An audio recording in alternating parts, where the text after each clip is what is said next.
tendu, stressant, serré jusqu'au bout. J'imagine que la première minute de la fin, quand on marquait, tu crois.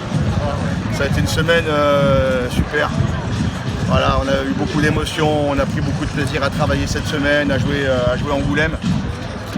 Voilà, on a mis tout notre cœur, c'est super parce que voilà, on n'a pas réussi à les basculer, hein. Ils ont été très bons défensivement, ils nous ont étouffés physiquement, ils sont un peu plus denses que nous.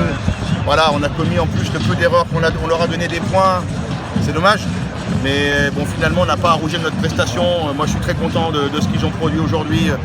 Ça fait tellement longtemps qu'on n'avait pas vu de monde. Ça sentait la ventrèche, ça sentait la saucisse. On était tendus, on criait, des essais refusés, l'arbitre qu'on a pris plein le dos.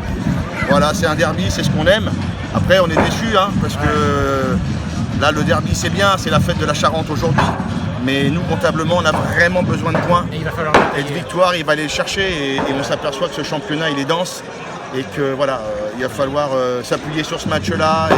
Ça va être compliqué de rebooster tout le monde quand vous allez à Bourgoin. Alors, on va voir comment on va réagir, mais déjà, pas grand-chose à reprocher sur l'investissement. Ils ont donné le meilleur, les fautes, elles y sont, donc il n'y a pas de doute là-dessus. Après, aller à Bourgoin et surtout s'inspirer, s'imprégner de ce qui s'est passé aujourd'hui. Je pense que c'est un élément fondateur. Aujourd'hui, la victoire n'est pas là, mais les gens sont revenus, nous ont encouragés, ils y ont cru comme nous jusqu'à la dernière minute. Donc voilà, c'est qu'un début et à nous maintenant de faire le nécessaire pour aller chercher des points partout. Ça va commencer par Bourgoin la semaine prochaine, accueillir Tarbes ensuite. Voilà, ça va être une bataille. C'est notre sixième journée. Ouais. Bon, il en reste encore 20. Alors on n'est pas encore au tiers du championnat, mais voilà, on est une jeune équipe. On apprend comme ça, voilà.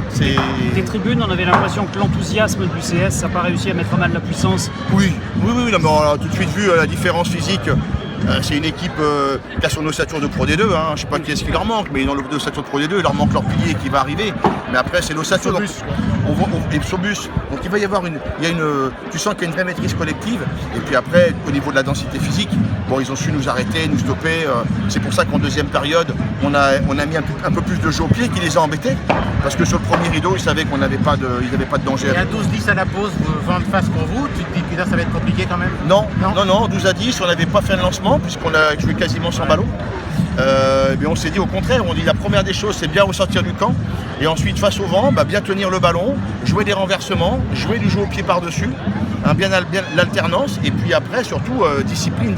Et c'est ce qu'on n'a pas su faire malheureusement au début de deuxième période. Le premier quart d'heure nous est fatal. Le carton jaune. Oui. Et les petites erreurs, tu vois, de rien. Okay. Merci Fabrice.